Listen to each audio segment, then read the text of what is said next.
1వ అధ్యాయం 9-10 వచనాలు చదువుకుందాం. మీ యొద్ద మాకెట్టి ప్రవేశము కలిగెను, అక్కడి జనులు మమ్మల్ని గురించి తెలియజెప్పుచున్నారు. మరియు మీరు విగ్రహములను విడిచిపెట్టి జీవము గలవాడును సత్యవంతుడు నాకు దేవునికి దాసులగట్టుకును.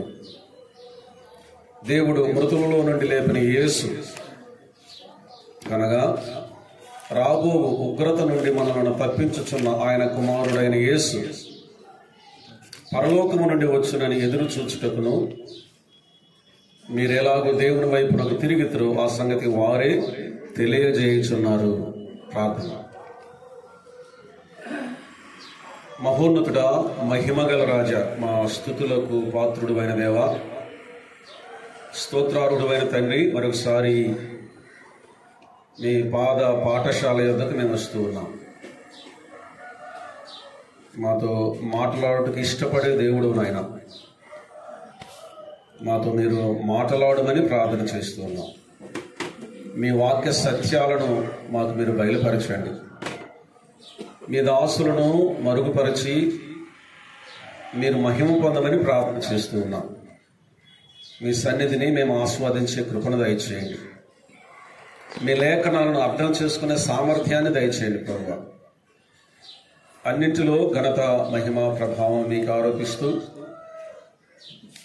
మీ కృపకు మమ్మల్ని అప్పగించుకుంటూ ఆశతో మీ మాటల కొరకు ఎదురు చూస్తూ మీ ప్రియకుమారుడు, మా రక్షకుడు, ప్రభు అయిన క్రీస్తు యేసు వారి నామము పేరట స్తుతులు స్తోత్రాలు చెల్లించుకుంటూ వేడుకుంటున్నాము తండ్రి. ఆమేన్. మహోన్నతుడైన జీవము గల దేవునికి ఘనత, మహిమ, ప్రభావములు ఆరోపిస్తున్నాం. క్రీస్తునందు ప్రియ సహోదరులారా, సహోదరులారా, మన ప్రభువును రక్షకుడునైన క్రీస్తు యేసు వారి యొక్క నామములో మీకు అందరికీ ఉన్నాను. రక్షణ శాస్త్రము అలాగే తెస్సలోనికైలకు రాసిన మొదటి పత్రికలోని సంగతులు మనం ఆలోచన చేస్తూ ఉన్నాం, ధ్యానం చేస్తూ ఉన్నాం. తెస్సలోనికైలు రాసిన మొదటి పత్రికలో 1వ అధ్యాయం 1వ వచనం వందనం, తర్వాత 2వ వచనం నుండి 10వ వచనం వరకు అభినందన. పౌలు గారు వారిని అభినందిస్తున్నందుకు గల 4 కారణాలు. 1 వారి సాక్ష్యం, 2 వారి శక్తి, 3 వారి సేవ, 4 వారి సహనం. సహనంతో ప్రభు రాకడ కొరకు ఎదురు చూస్తూ ఉన్నారు. ప్రభు యేసుక్రీస్తు వారి యొక్క రాకడ తెస్సలోనికైలకు రాసిన మొదటి పత్రికలోని 5 అధ్యాయాలు ప్రస్తావించబడింది. 1వ అధ్యాయంలో ప్రతి అధ్యాయం యొక్క ముగింపులో 1వ అధ్యాయంలో ఉగ్రత నుండి కాపాడే రాకడ, 2వది ఆనందకరమైన రాకడ, 3వది అనింద్యమైన రాకడ, 4వది ఆదరణకరమైన రాకడ, 5వది ఆశీర్వాదకరమైన రాకడ. మొదటిగా ఉగ్రత నుండి మనం కాపాడబడతాం. ప్రభు యేసుక్రీస్తు వారు వచ్చినప్పుడు ఉగ్రత నుండి కాపాడబడతాం. ఉగ్రత నుండి మనల్ని కాపాడటానికి ఆయన పరలోకము నుండి దిగివచ్చును అనే మాట మనం ఇక్కడ చూస్తూ ఉన్నాం. యేసుక్రీస్తు ప్రభువారు 2వ రాకడలో గల కారణములలో ప్రప్రథమమైన మొట్టమొదటి కారణం ఏమిటి అంటే ఉగ్రత నుండి కాపాడటానికి వస్తాడు. అద్భుతమైన విషయం ఏంటంటే ఉగ్రత అయిపోయిన వెంటనే మరలా తీసుకొని వస్తాడు మన భూమి మీద. కనుక ఈ ఉగ్రత అంటే ఏంటో అర్థం కావటానికి మనం 70 వారాల ప్రవచనాన్ని ధ్యానం చేయవలసి వచ్చింది. అది మనం ఆలోచన చేస్తేనే ఉగ్రత అంటే ఏంటో మనకు అర్థమవుతుంది. నిన్నటి సాయంకాలం మధ్యాహ్నాన ఆ సంగతి మనం చూచాం. కొందరికి అర్థమైనట్లుంది, కొంతమందికి అర్థం కానట్టు కూడా అనిపించింది. అది అర్థం కావడానికి అంత అవసరం కనుక మరొకసారి పునర్వివరణ అంటారే, రివ్యూ. నేనేమనుకున్నానంటే అది మీకు ముందుగానే తెలుసు అనుకొని ఒకేసారి వచనాలు చదివి పైన చెప్పుకుంటూ వెళ్ళాను. కనుక రివ్యూ లాగా మరొకసారి ఆ సంగతి మీదట ఉంచాలని నేను ఆశపడుతున్నాను. అది సవివరంగా మనకు అర్థం కావటమే ముఖ్యం. అర్థమైన తర్వాత ముందుకు వెళ్ళటమే అవసరం అని అనిపిస్తుంది. కనుక నిన్నటి దినాన, నిన్న మధ్యాహ్నాన మనం ఏదైతే ధ్యానం చేశామో అందుని గురించి ఒకసారి రివ్యూ చేసుకుందాం. గుర్తుపెట్టుకోండి, ఉగ్రత ఆల్రెడీ రాసుకున్నారనుకుంటాను. నిన్న ఉగ్రత.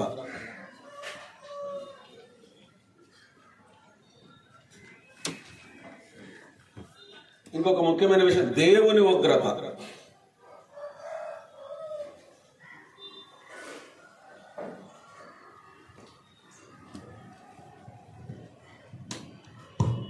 తర్వాత ఉగ్రత నరకం కాదు,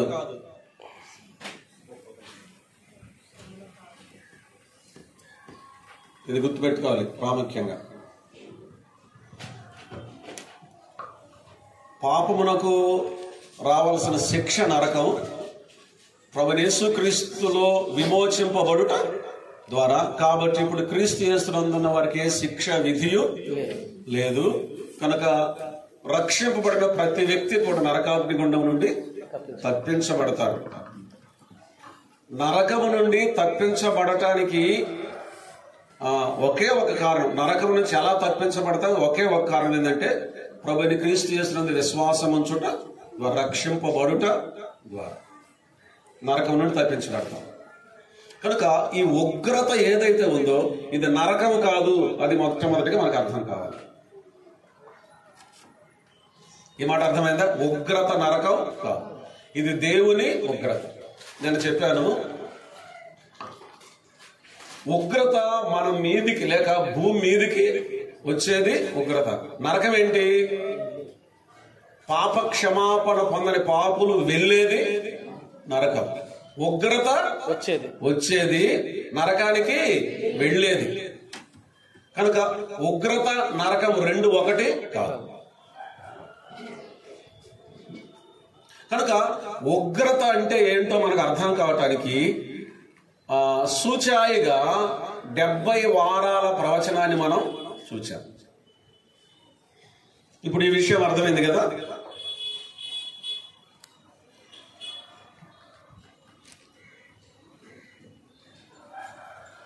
నేను దినాన ఒక సందేహం కూడా వచ్చింది సోదరులకు, అది కూడా నివృత్తి చేయాలి.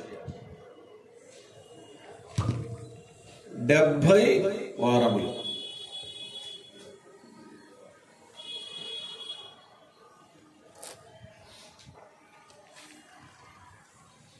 ఈ వారం అంటే ఏంటో కూడా లేఖనాలు స్పష్టంగా చూసాం. మరలా చూస్తాం, మీరే చదవండి. 29వ అధ్యాయం ఆదికాండం 27వ వచనం. ఈరోజు కొత్తగా వచ్చిన వాళ్ళని రాసుకోవచ్చు, మీరే చదవండి. మీ చేత ఈరోజు చదివిస్తాను. నిన్న నేను చెప్పాను, ఈరోజు మీ చేత చెప్పిస్తాను. ఏంటంటే 70 వారాల ప్రవచనం అంటే ఏంటో. 29, 27, 28 తీశారా? అందరు తీశారా? నిన్న 70 వారాల ప్రవచనాన్ని గురించి నేను చెప్పాను, ఈరోజు మీ చేత చెప్పిస్తాను. అది నా ప్రయత్నం. చదవండి. ఈమె యొక్క వారము సంపూర్ణము చేయుము. నీవిక 7 సంవత్సరములు నాకు కొలువు చేసిన ఎడల అందుకై ఆమెను కూడా నీకు ఇచ్చేదమని చెప్పగా ఏం చేయమన్నాడు? లాబాను యాకోబును ఎంతకాలం కొలువు చేయమన్నాడు? వారము అన్నాడు ముందు. వారము అంటే కింద అర్థం ఏమని చెప్పాడు? 7 సంవత్సరాలు. స్పష్టమైందా? వెనకాల కూడా వారం అంటే, వారములు ఎన్ని దినాలు ఉంటాయి? 7 దినాలు ఉంటాయి. ఒక్కొక్క దినం ఒక్కొక్క సంవత్సరం. కనుక ఒక వారము అంటే ఎన్ని సంవత్సరాలు? 7 సంవత్సరాలు. వారం అంటే 7 సంవత్సరాలు. అర్థమైంది కదా?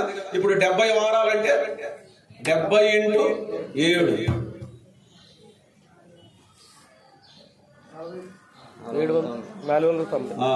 ఎన్ని సంవత్సరాలు? 490 సంవత్సరాలు.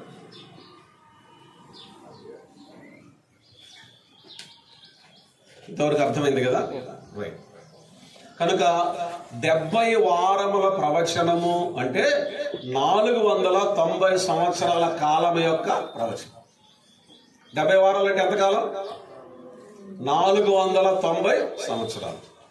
తర్వాత ఇంకో విషయం చెప్పాను. ఈ 490 సంవత్సరాలు లేక 70 సంవత్సరాలు 3 భాగాలుగా విభజించబడ్డాయి. 70 వారాలు 3 భాగాలు. ఇప్పుడు రండి చదవాలి, అన్ని చదవాలి. మీకు తెలుసు అనుకొని పరిగెత్తుకుంటూ వెళ్ళిపోయాలి. 9వ అధ్యాయంలోనికి రండి.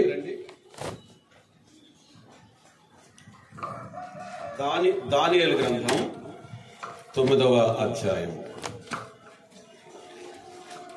24వ వచనం నుండి చదువుతున్నాను. లేక మీరు ఎవరైనా చదవండి. తిరుగుబాటును మార్పుటకును పాపమును నివారణ చేయుటకును దోషము నిమిత్తము ప్రాయశ్చిత్తము చేయుటకును యుగాంతము వరకుండునట్టి నీతిని బయలుపరచుటకును దర్శనమును ప్రవచనమును ముద్రించుటకును అతి పరిశుద్ధ స్థలమును అభిషేకించుటకును నీ జనమునకును పరిశుద్ధ పట్టణమునకును 70 వారములు విధింపబడేది. చాలు చాలు. 70 వారములు విధింపబడను. అర్థమైంది కదా? ఇప్పుడు ఎంతకాలం? 70 వారాలు. ఎవరికి 70 వారాలు? నిన్న చెప్పాను నేను. యూదులకే. ఎవరికి 70 వారాలు? యూదులకు. ఇక్కడే మనం రుజువు చూద్దాం. 24వ వచనం చివరి భాగం, నీ జనమునకును పరిశుద్ధ పట్టణమునకు 70 వారములు విధింపబడెను. ఎవరికట? నీ జనము. ఇక్కడ ప్రార్థన చేస్తూ ఉన్నాడు. ఎవరు? దానియేలు. ఎందుకు ప్రార్థన చేస్తున్నాడు? యూదుల విమోచన కోసం ప్రార్థన చేస్తూ ఉన్నాడు. అప్పుడు గబ్రియేలు ప్రత్యక్షమై నీవు బహుప్రియుడు అని ఆ భవిష్యత్తులో జరిగే ఆ ప్రవచనాత్మకమైన విషయాలను బయలుపరుస్తే ఏమంటున్నాడంటే నీ జనమునకును అన్నాడు. నీ జనం అంటే ఎవరు? ఇక్కడ దానియేలు జనం. దానియేలు జనం ఎవరు? అన్నిలా యూదులా? యూదులు. వీరికి 3 పేర్లు ఉన్నాయి. ఇశ్రాయేలీలు, హెబ్రీయులు, యూదులు. 3 పేర్లు ఉన్నాయి. వారి దేశాన్ని బట్టి వారిని ఇశ్రాయేలీలు అని అంటారు, ఇజ్రాయేల్ దేశం. వారి భాషను బట్టి వారిని హెబ్రీయులు అని అంటారు, మనల్ని తెలుగు వాళ్ళు అన్నట్టు. హెబ్రీ భాష మాట్లాడతారు కాబట్టి. వారి మతమును బట్టి వారిని యూదులు అని అంటారు. అందుకే వారికి ఈ 3 పేర్లు ఉన్నాయి. మనకు కూడా 3 పేర్లు ఉన్నాయి లేదా? భారతీయులం దేశాన్ని బట్టి, తర్వాత ఆంధ్రులం, తెలుగోళ్ళం భాషను బట్టి, తర్వాత మతాన్ని బట్టి కూడా ఉన్నాయి. హిందూ మతమని, క్రైస్తవ మతమని, ముస్లిం మతమని మతాన్ని బట్టి కూడా పిలుస్తారు. కనుక యూదులకి 3 పేర్లు ఉన్నాయి. అయితే దానియేలుతో నీ జనమునకు అని గబ్రియేలు దూత చెప్పినప్పుడు అది యూదులకు, ఇశ్రాయేలీయులకు, హెబ్రీలకు సంబంధించిన ప్రవచనం. అంటే ఈ 70 వారముల ప్రవచనం ఏదైతే ఉందో అది అన్యజనులకు సంబంధించింది కాదు. ఇంకా చెప్తున్నాను, సంఘములకు కూడా సంబంధించింది. ఆ సత్యం మనకు అర్థం కావాలి. మధ్యలో సంఘం ప్రస్తావన ఉంది, సందర్భం ఉంది, అతి ముఖ్యమైన విలువైన సంగతులు ఉన్నాయి. కానీ 70 వారాల ప్రవచనం మాత్రం కేవలం యూదా జాతికి. సంఘం అంటే అందరూ.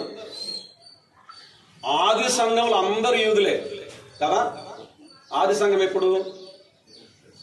అపోస్తల కార్యం 2వ అధ్యాయం. ఎవరు అక్కడ ప్రభు నమ్ముకుంది? అందరు యూదులే. అన్యులు ఎప్పుడు వచ్చారు? 10వ అధ్యాయంలో వచ్చారు. కనుక వారితోనే ప్రారంభం అయింది. కనుక సంఘం అంటే శిలువ వలన యేసుక్రీస్తు ప్రభువారు యూదులకు అన్యులకు మధ్యలో ఉండే ద్వేషాన్ని సంహరించి ఉభయులను ఒక్కరినిగా చేశారు. ఎఫెసీయులకు రాసిన పత్రిక 3వ అధ్యాయం ఈ మర్మము పౌలు గారికి దేవుడు బయలుపరిచాడు. అది సంఘ మర్మం. కనుక సంఘం అంటే కులానికి, భాషకు, దేశానికి, వర్ణానికి, జాతికి అన్నిటికీ అతీతమైంది. వీటికి సంబంధమే లేదు. నీ రక్తం ఇచ్చి ఆయా భాషలు మాట్లాడలోను, ఆయా ప్రజలలోను, ప్రతి జనంలోనూ అన్నాడు. కనుక సంఘం యొక్క ఏర్పాటే కానీ, సంఘం యొక్క ఉనికే గాని అదొక విశేషమైనది, విశిష్టమైనది, ప్రత్యేకమైనది. ఇందులో గురించి ఇంకొక విషయం కూడా ఏంటంటే, సంఘమును గురించిన సత్యము సంఘము ఆవిర్భావము చెందేంత వరకు ఎవ్వరికి తెలియదు. తుదకు సాతానుకు కూడా తెలియదు. పరలోకం ఉండే ప్రధానులకు, అధికారులకు కూడా తెలియదు. సంఘము యొక్క ప్రణాళిక, సంఘం యొక్క ఏర్పాటు, సంఘం యొక్క మర్మం కేవలం జీవము కలిగిన దేవుడికి మాత్రమే తెలుస్తుంది. అయితే సంఘం యొక్క ఏర్పాటు, సంఘం యొక్క మర్మము, సంఘం యొక్క ఉనికి, సంఘం ఉనికిలోనికి వచ్చిన తర్వాత సంఘము ద్వారానే తెలియజేస్తున్నాడు దేవుడు. పరలోకం నుండి ప్రధానులకు కూడా సంఘాన్ని గురించిన సత్యం సంఘం ద్వారానే తెలియజేస్తున్నాడు. అదే ఎఫెసీయులకు రాసిన పత్రిక 3వ అధ్యాయం స్పష్టంగా చదువుకుంటే మనకు అర్థమవుతుంది. కనుక సంఘం అనేది దేవుని హృదయంలో అనాది కాలంలోనే ఉన్నటువంటి ఒక అద్భుతమైన ప్రణాళిక. అది విశిష్టమైంది, శ్రేష్టమైనది, అద్భుతమైంది. ఆ సంగతి అలా ఉంచితే 70 వారాల ప్రవచనం అనేది కేవలం ఎవరికి చెందింది? యూదులకు చెందింది. అందుకే ఎవరంటే నీ జనమునకు అని అన్నాడు. దానియేలు యొక్క జనం. అందుకే దానియేలు కూడా ప్రార్థన చేసినప్పుడు దేవుని ప్రార్థన చేశాడంటే తన పాపములను, తన పితరుల పాపములను ఒప్పుకొనుచు అని ప్రార్థన చేశాడు. కనుక ఇక్కడ దానియేలు యూదులకు ప్రతినిధిగా ఉన్నాడు.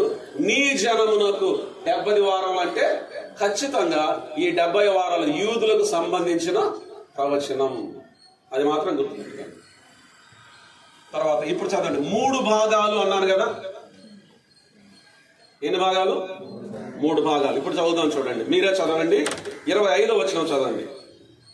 యెరూషలేమును మరలా కట్టవచ్చునని, యెరూషలేమును మరలా కట్టించవచ్చునని ఆజ్ఞ బయలుదేరిన సమయం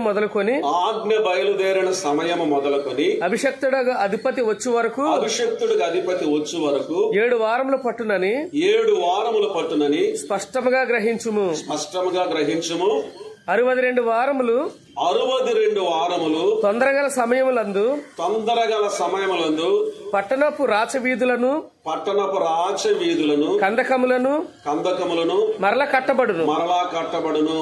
ఇక్కడ సంఖ్య 7లో ఒక సంఖ్య వచ్చింది మనకు. ఏ సంఖ్య అది? 25వ వచనంలో ఒక సంఖ్య 7 వారములు. 7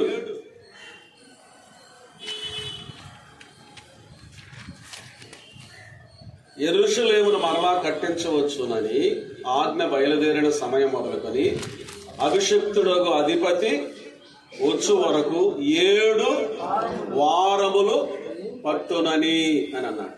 ఎన్ని వారాలు? 70లో మొదటి భాగం ఎన్ని వారాలు? 7 వారాలు. ఇప్పుడు అర్థమైందా? 3 మొదటి భాగం 7.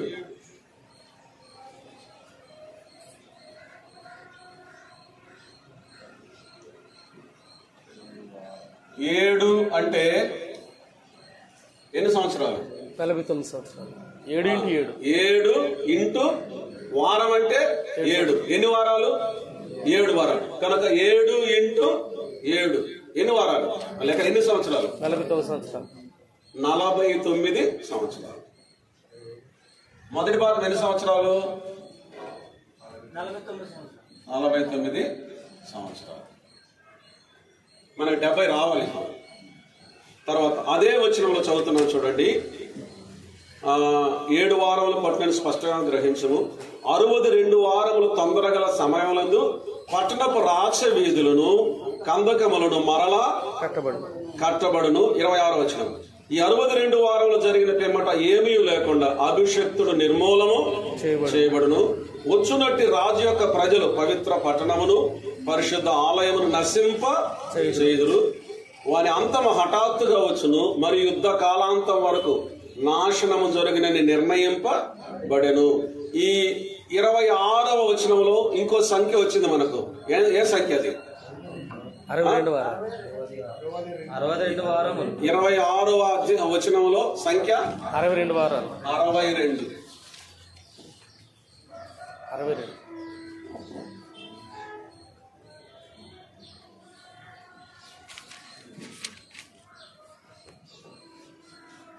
ఇప్పుడు 62 ఇంటూ 7. వారం అంటే ఎన్ని? 7 అంటే 7 సంవత్సరాలు. 62 ఇంటూ 7 మొత్తం ఎన్ని సంవత్సరాలు? 434. రాసుకున్నారు కదా? 434 7 ఇంటూ 7 434 సంవత్సరాలు. రెండో సంఖ్య వచ్చేసింది. మొదటి భాగం 7 సంవత్సరాలు లేక 7 వారములు. రెండవ భాగం 62 వారములు. మూడో భాగాన్ని చూద్దాం చూడండి. 27 వచనం చదువుతారా? అతడు ఒక వారము వరకు అనేకులకు నిబంధనను స్థిరపరచును.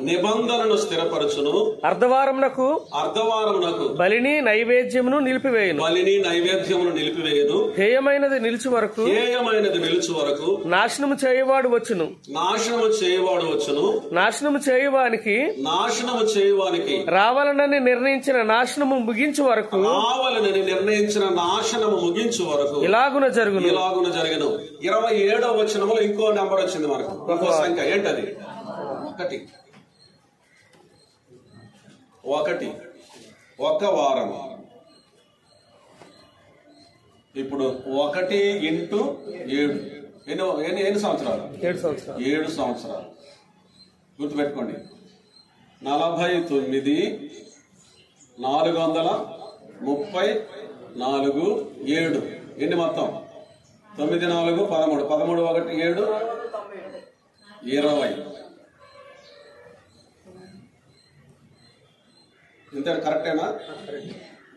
ఓకే. 20 4 3 7 7 2 9. ఇది 490 సంవత్సరాలు. ఈ లెక్క సరిపోయిందా? ఉన్నారా మీరు అందరు ఇక్కడ? లెక్క సరిపోయిందా? 70 సంవత్సరాలు 70 వారములు 70 వారములు. వారములకు 7 సంవత్సరములు.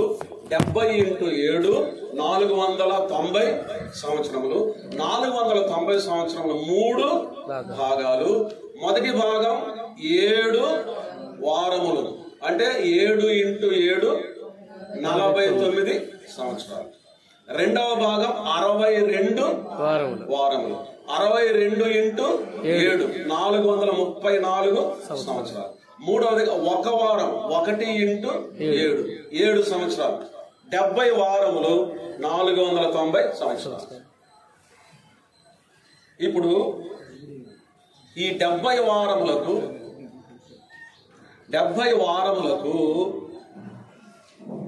ఎవరు తప్పులు ఉన్నాయా? ఓకే. అది కొంతమంది వేసుకోలేదు. ఏది 7 ఇంటూ 7 మర్చిపోయాను. రైట్. సో ఇప్పుడు 70 క్లియర్ అయిపోయింది కదా? రైట్.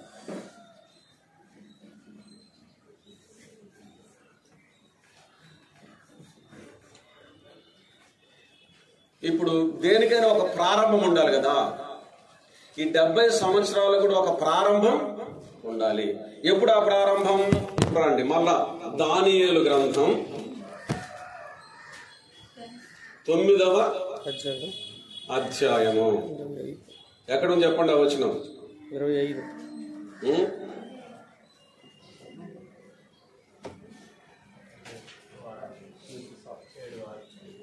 యెరూషలేమును మరలా 25వ వచనం.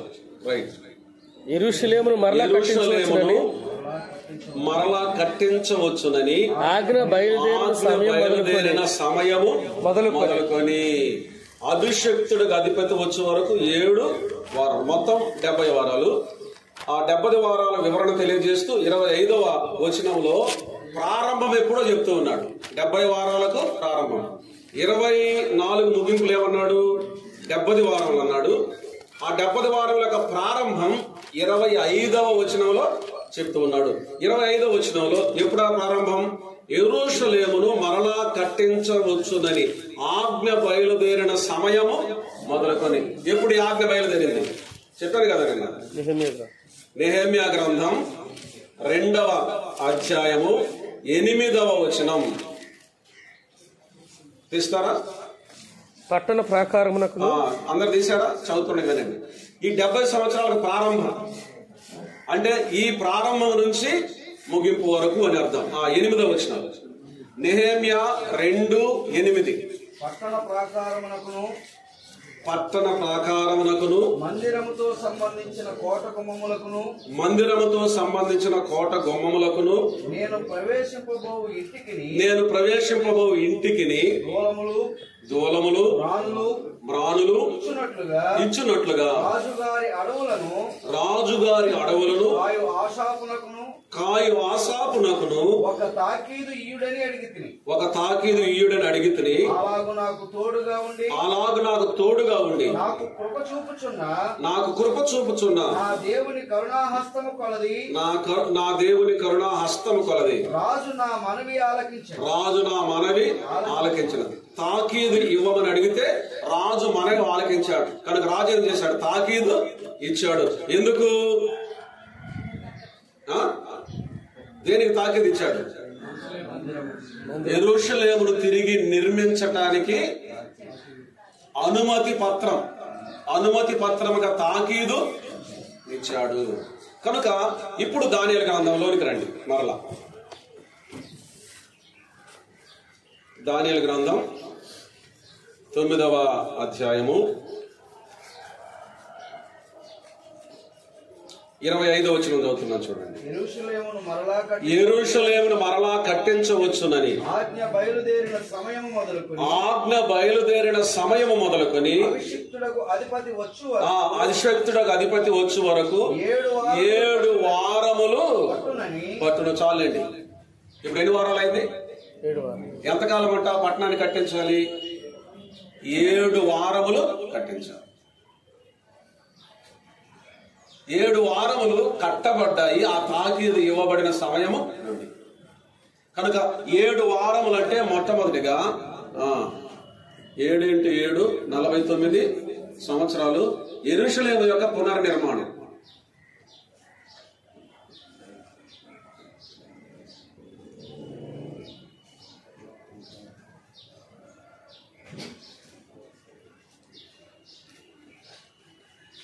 నెహెమ్యా గ్రంథం నుండి మలాకి వరకు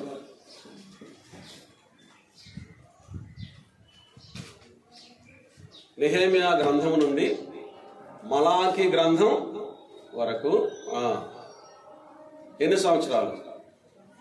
49 సంవత్సరాలు. మొదటి భాగం పునర్నిర్మాణం, యెరూషలేము యొక్క పునర్నిర్మాణం. తర్వాత రెండో భాగం ఎన్ని సంవత్సరాలు? 62 సంవత్సరాలు. 62 × 7 434 సంవత్సరాలు. ఇక్కడ కొంచెం ఇలా గమనించండి. 400 సంవత్సరాలు అంటే మలాకి గ్రంథం నుండి మత్తయి రాసిన సువార్తకు మధ్యలో ఉండే 400 సంవత్సరాలు చీకటి కాలం, అంధకార కాలం. 400 సంవత్సరాలు అంధకార. అంధకారం అంటే ఏంటి అర్థం? దైవోక్తి లేదు, మానవునికి దైవ దర్శనం లేదు. వాక్యం ద్వారా గాని, కళల ద్వారా గాని, దర్శనం ద్వారా గాని, స్వరము ద్వారా గాని ఏ విధమైనటువంటి దైవ దర్శనం మానవునికి లేనే లేదు. అందుకే దాన్ని ఏమన్నారంటే చీకటి కాలము అని అన్నారు. భయంకరమైన కాలం. అయితే ఇప్పుడు గమనించండి, అక్కడ ఇంకొక విషయాన్ని కూడా చెప్పాలి. చీకటి కాలం, అంధకార కాలం.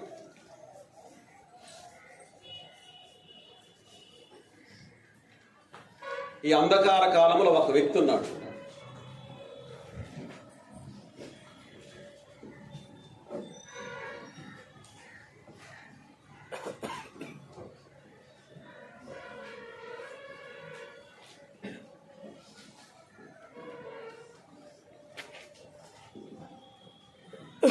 యాంటియోకస్ ఎపాఫెనస్ అని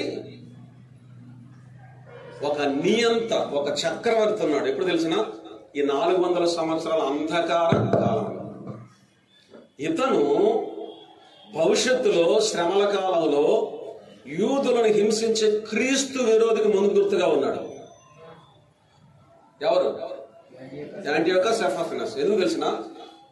శ్రమల కాలం ఎలాగైతే హింసింపబడతాడో అంత భయంకరంగా ఈ యాంటియోకస్ ఎపాఫెనస్ యూదులను హింసించాడు చరిత్రలో. అంత మాత్రమే కాకుండా అక్కడ జరిగిన విషయం ఏంటంటే, యెరూషలేము దేవాలయాన్ని స్వాధీనము చేసుకొని పరిశుద్ధ స్థలంలో పందిని బలిగా అర్పించాడు, అపవిత్రపరిచాడు. అపవిత్రమైన జంతువు ఎవరు? యాంటియోకస్ ఎపాఫెనస్ పందిని పరిశుద్ధ స్థలంలో ఏం చేశాడు? బలిగా అర్పించి దేవాలయాన్ని అపవిత్ర పరిచాడు. యూదులకు పండుగలు ఎన్ని చెప్పండి? 7 పండుగలు ధర్మశాస్త్రం ఉన్నాయి. ధర్మశాస్త్రం లేని పండుగలు 2 ఉన్నాయి. ఏంటవి చెప్పండి? పూరీము, యోహాను రాసిన సువార్త, ఆలయ ప్రతిష్ఠ పండుగ. విన్నారా? పూరీం ఏంటి? యూదుల జాతంతా సర్వనాశనం కాకుండా విమోచింపబడిన దాన్ని బట్టి పూరీం పండుగ. ఆలయ ప్రతిష్ఠ పండుగ అన్నారు. అది ఎందుకు చేశారో తెలిసిన? ఈ చీకటి కాలంలో యాంటియోకస్ ఎపాఫెనస్ చేసే ఆ భయంకరమైన కార్యాలను బట్టి, యూదుల యొక్క శ్రమను బట్టి ఒక తిరుగుబాటు దళం లేచింది. వారిని మక్కాబీలు అని అంటారు. మెక్కాబియన్స్ రివోల్ట్ అని అంటారు. తిరుగుబాటు దళం అంటే ఒక రకంగా అర్థమయ్యే భాష చెప్పాలంటే నక్సలైట్ లాగా. ఇప్పుడు నక్సలైట్లు ఎలాగనో ఆ రోజు యూదులలో నుండి మక్కాబీలు అనేటువంటి ఒక విప్లవకారులు బయలుదేరారు. ఎవరికి? ఇతనికి విరోధంగా. ఆ ప్రేరణలో నుంచే, ఉద్యమంలో నుంచి పుట్టొచ్చినాడే బరబ్బా. ప్రభు కాలంలో కొనసాగాడు. అతని ప్రేరణ ఎవరంటే మక్కాబీలు. అప్పుడు వారు ఏం చేశారంటే దేవాలయాన్ని స్వాధీనము చేసుకొని బలులు అర్పించి మరలా దేవాలయాన్ని శుద్ధీకరించారు. ఎలా అపవిత్రమైంది? పందిని అర్పించడం ద్వారా అపవిత్రమైంది. వీళ్ళు స్వాధీనం చేసుకుని ఏం చేశారు? మరలా బలులు, అర్పణలు అర్పించి యెరూషలేము దేవాలయాన్ని శుద్ధీకరించారు. ఆ శుద్ధీకరించిన దాన్నే ఆలయ ప్రతిష్ఠ పండుగగా చేసుకుంటారు యూదులు. అర్థమైందా? ఏమన్నా?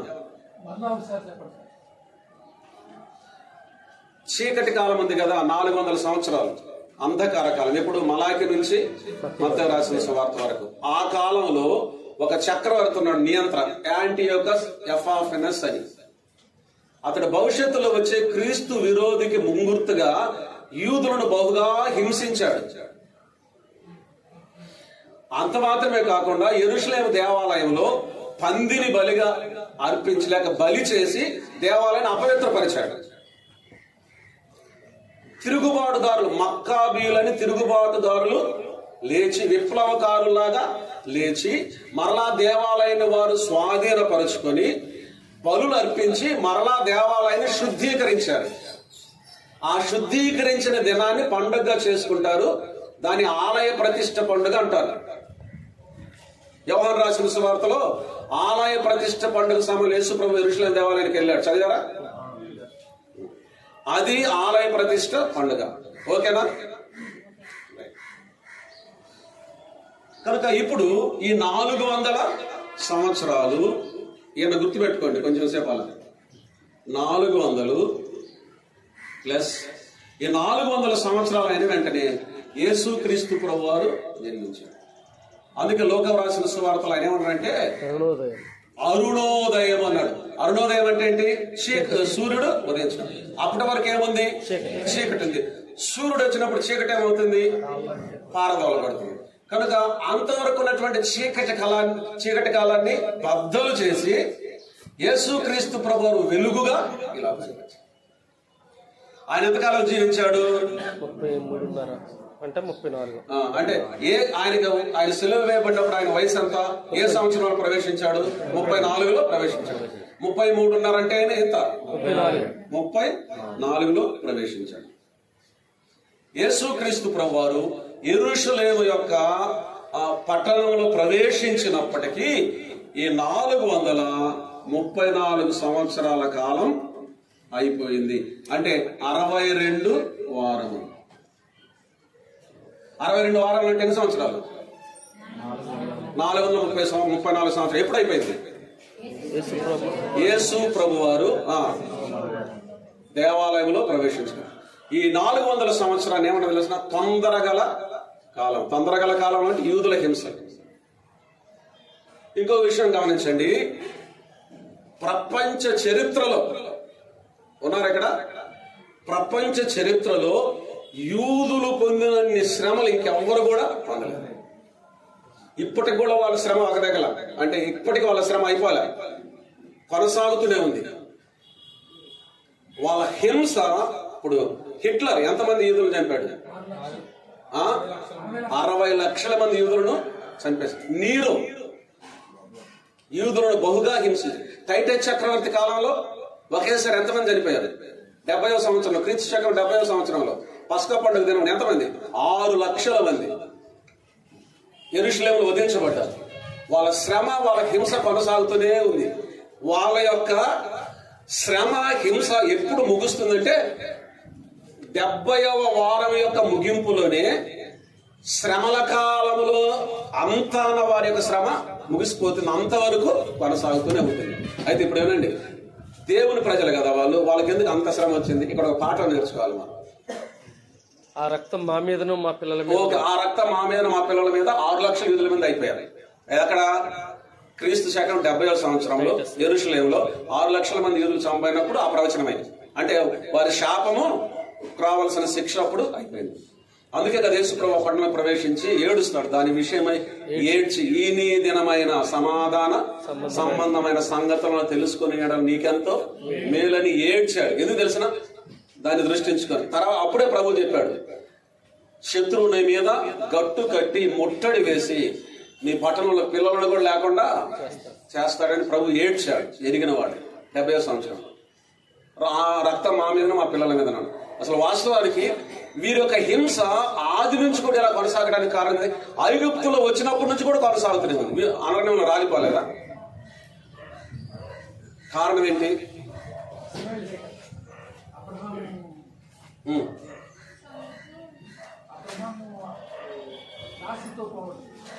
అబ్రహాము ఆగ్రత పోవడం, హాగరు. ఓకే, ఆహాగరు సంతానం వల్ల కూడా ఒక పక్క హింస ఎందుకు వచ్చింది? మీరందరూ మీ బైబిల్ గ్రంథం తీయండి. మాట వినకపోవటం వలన. ఓకే, ఇవన్నీ కారణాలే. లూకావు రాసిన సిద్ధాంతం, మోయాబీలతో సాంగత్యం. ఓకే, వీటన్నిటిని కలిపి ఒక్క జవాబు మనం తీసుకుందాం. అందుకే నేను చెప్తున్నాను. నేను మైక్లో చదువుతాను, మీరందరూ వినండి. లూకావు రాసిన సువార్త 12వ అధ్యాయము 47-48 వచనాలు నేను చదువుతున్నాను. ప్రభువైన యేసుక్రీస్తు వారు స్పష్టంగా చెప్పాడు. నేను చదువుతున్నాను చూడండి. లూకా 12:47-48. తన యజమానుని చిత్తం ఎరిగియుండియు సిద్ధపడక అతని చిత్తము చొప్పున జరిగింపక ఉండు దాసునికి అనేకమైన దెబ్బలు తగులును. అయితే తెలియక దెబ్బలకు తగిన పనులు చేసిన వానికి కొద్ది దెబ్బలే తగులును. ఎవనికి ఎక్కువగా ఇయ్యబడినో వాని యొద్ద ఎక్కువగా తీయజూతురు.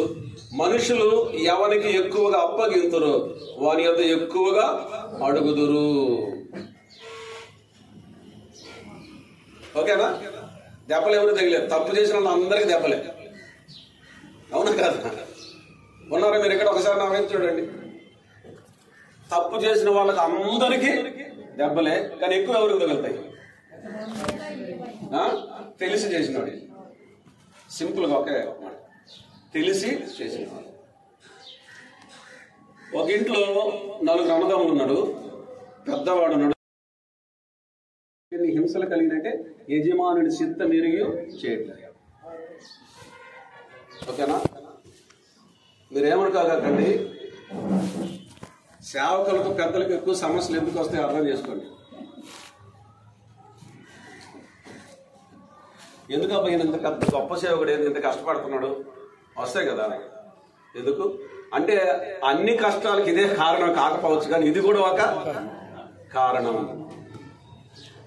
అర్థమవుతుందా? నాయకులారా జాగ్రత్త. మరి కఠినమైన తీర్పు అన్నాడు ఎవరికి? యాకోబు పత్రిక చదవలేదా? ఎవరికి? బోధకులమైన మనకు అనేది జాగ్రత్త. సరే, మనం ముందుకు వెళ్దాం. అప్పటికి యేసుక్రీస్తు ప్రభువారు యెరూషలేములో ప్రవేశించిన కాలానికి 434 సంవత్సరాలు అయిపోయింది. ఇప్పుడు 7 వారములు 49, 62 వారములు 434 సంవత్సరాల కాలం ఏమైపోయింది? 9 4 13, 4 3 7 1 8, 483 సంవత్సరాల కాలం అయిపోయింది. అంటే ఎన్ని వారాలు? 7 × 62 69 వారాలు. 7 + 62. 7 ఇంటూ 7 ప్లస్ లెక్కలు ఇవన్నీ నుండి చెప్పండి, నాకు రావు లెక్కలు. 7 + 62 అంటే 69 వారములు 483 సంవత్సరాల కాలం అయిపోయింది. ఇప్పుడు ఒక్క వారము అంటే 7 సంవత్సరాలు. వారము 7 సంవత్సరాలు. ఇక్కడ విషయం ఏమిటి అంటే కరెంట్ పోయిందా? దాని కరెంట్ సంబంధం. హలో,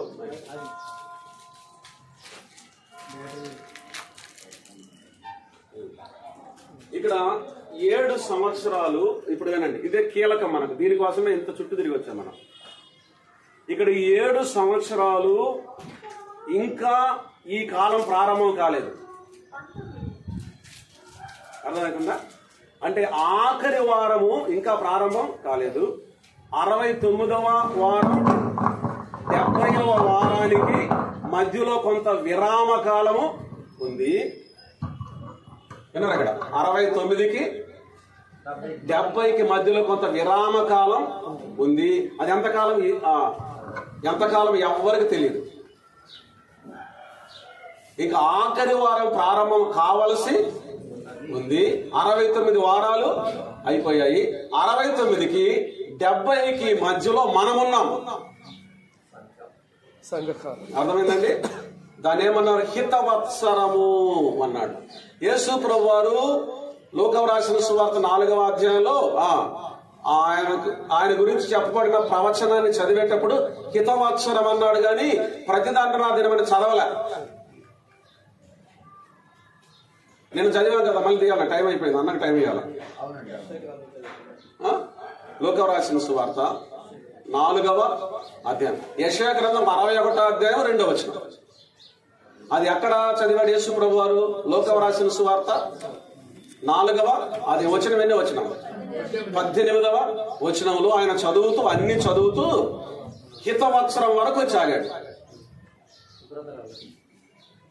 ప్రతిదండన దినముల గురించి ఆయన చదవలేదు. కనుక యెషయా గ్రంథం 61:2 రెండు కలిపి వ్రాయబడ్డాయి. కానీ హితవత్సరానికి ప్రతిదండన దినానికి మధ్యలో కొంత సమయము విరామము ఉంది. అందుకే యేసుక్రీస్తు ప్రభువు అక్కడ చదవాలి. ఏం చదవాలి? ప్రతిదండన దినమని చదవాలి. అది ఇంకా ప్రారంభం కావలసి ఉంది. యేసుక్రీస్తు ప్రభు వారి కాలంలో అది ప్రారంభము కాలేదు. అర్థమైందా? ఇప్పుడు ఆ చివరి వారము 70వ వారము 7 సంవత్సరాలు ఏదైతే ఉందో అదే శ్రమల కాలము, అదే ఉగ్రతా కాలము. అందుకే మనం ఇప్పుడు ఇదంతా తిరిగి వచ్చాం. తర్వాత ఇంకో ప్రశ్న ఏమిటంటే, శ్రమల కాలంలో ఉగ్రత కాలంలో భూమి మీదకి దేవుని ఉగ్రత వస్తుంది కదా. ఇప్పుడు 70 వారముల ప్రవచనము కేవలం యూతులకి అని అన్నారు కదా. ఆ ప్రభావము మిగిలిన వారి మీద కూడా పడుతుంది అనేది ప్రశ్న. అదేనా? అన్యుల పరిస్థితి ఏంటి? అన్యుల పరిస్థితి ఏంటనేది ప్రశ్న. ప్రశ్న విన్నారు మీరు? రైట్.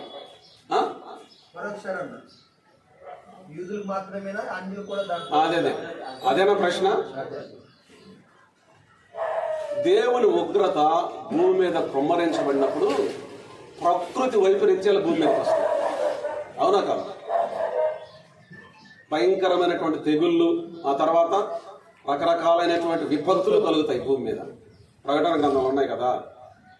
ఆ విపత్తులు అందరి మీద ప్రభావం చూపిస్తాయి.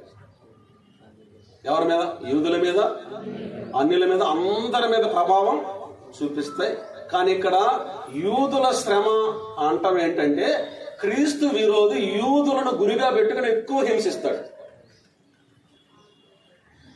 యూదులకు సంబంధించిన అన్నాం కదా. అంటే ఏంటి?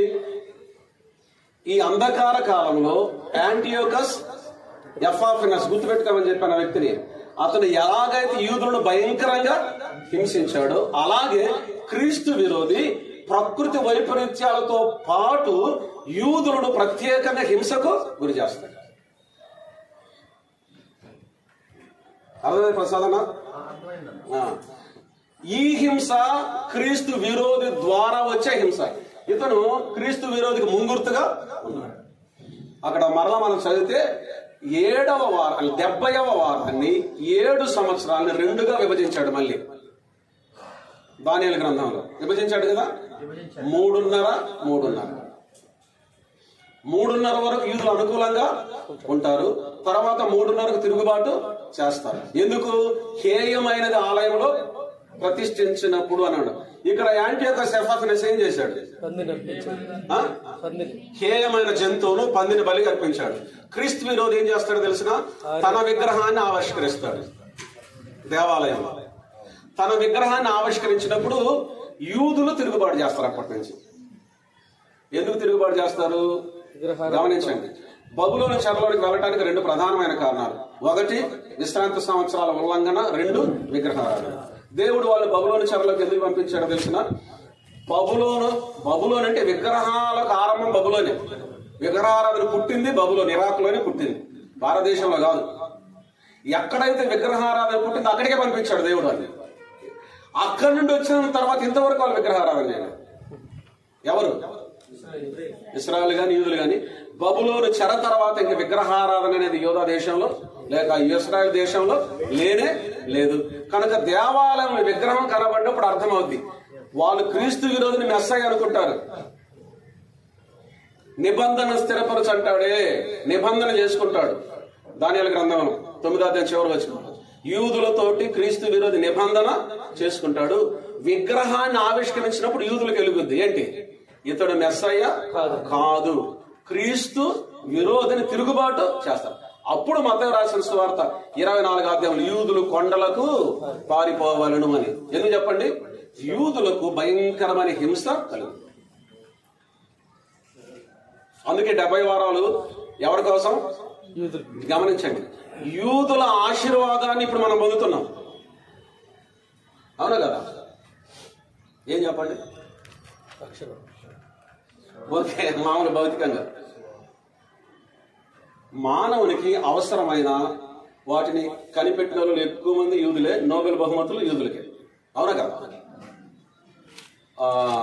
వ్యాపార సంబంధం కానీ, లేకపోతే వ్యవసాయ సంబంధంగా కానీ, లేకపోతే సాంకేతిక పరిజ్ఞానమే కానీ, వైద్య ప్రాంతంలో కానీ, ఇప్పుడు చొక్కలు వస్తున్నాయి, కళ్ళు ఆపరేషన్ అవసరం, ఇజ్రాయెల్ కనిపెట్టారు. ఆ చొక్కేస్తే అంత పరిష్కారం అంతే, ఇంకా ఆపరేషన్ ఇప్పుడు అవసరం. వీటిని ప్రపంచమంతా అనుభవిస్తున్నారు. అవునా? శ్రమల కాలంలో వారికి వచ్చే ఉపద్రవం కూడా అంతా అనుభవిస్తారు ప్రపంచం. అర్థమైందా? వాళ్ళ దీవెనను ఇప్పుడు మనము అనుభవిస్తున్నాం. వాటి కనిపెట్టిన వాటన్నింటినీ ఉపయోగించుకుంటున్నాం. కనుక శ్రమల కాలంలో వాళ్ళ మీదకి వచ్చే ఉగ్రత కూడా ఏం చేయాలి? భరించాలి. అది క్రీస్తు విరోధి ప్రత్యేకంగా ముగింపులో రక్షింపబడతారు. నాశనం చేయబడ నాశనం అంటాడు కదా క్రీస్తు విరోధి. కనుక ఇప్పుడు తెస్సలోనికీయులకు రాసిన పత్రిక 1:9 ఉగ్రత నుండి కాపాడటానికి వస్తారంటే శ్రమల కాలం నుండి సంఘాన్ని తీసుకుని పోవటానికి ప్రభువైన యేసుక్రీస్తు వారు వస్తాడు. అది ఉగ్రత నుండి రక్షించే రాకడ 1వ అధ్యాయంలో. కనుక ఉగ్రత మనకు లేదు, ఎవరికి లేదు? సంఘానికి లేదు. సంఘం ఒక ప్రత్యేకమైంది. సంఘానికి ఉగ్రత లేదు. సంఘం హితవత్సరం. హితవత్సరం తర్వాత ప్రతిదండన దినం. ప్రతిదండన దినం హితవత్సరం కృపాకాలం. ప్రతిదండన దినం శ్రమల కాలం. కనుక యేసుక్రీస్తు ప్రభువు శ్రమల కాలానికి ముందే సంఘాన్ని కొనిపోతాడు. అందుకే ఉగ్రత పాలకుటకు మనల్ని నియమించలేదు. 5వ అధ్యాయం 9 తెస్సలోనికీయులకు రాసిన మొదటి పత్రిక 5వ అధ్యాయం 9 ఉగ్రత పాలకుటకు ఆయన మనల్ని నియమించలేదు. కనుక ఉగ్రతకు ముందే ఏం చేస్తాడు? కొనిపోతాడు. కనుక మొదటి అధ్యాయం ముగింపులో యేసుక్రీస్తు ప్రభువు యొక్క రాకడ ఎందుకు వస్తున్నారు? మొదట ఆయన మనల్ని ఉగ్రత నుండి కాపాడటానికి. ఎవరిని కాపాడటానికి? సంఘమును కాపాడటానికి రాబోతూ ఉన్నాడు. 5 అధ్యాయాలు. మొదటి అధ్యాయం యొక్క రాకడ రహస్యం. అది రహస్యం ఎందుకంటే అందరికీ అర్థం కాదు. శుభప్రదమైన నిరీక్షణ, మహిమగల ప్రత్యక్షతలో 1వ అధ్యాయం 9-10 శుభప్రదమైన నిరీక్షణ. అర్థమైందా? ఇంకేమన్నా? నేను అడిగింది అదే కదా మీరు. రైట్, ఓకేనా?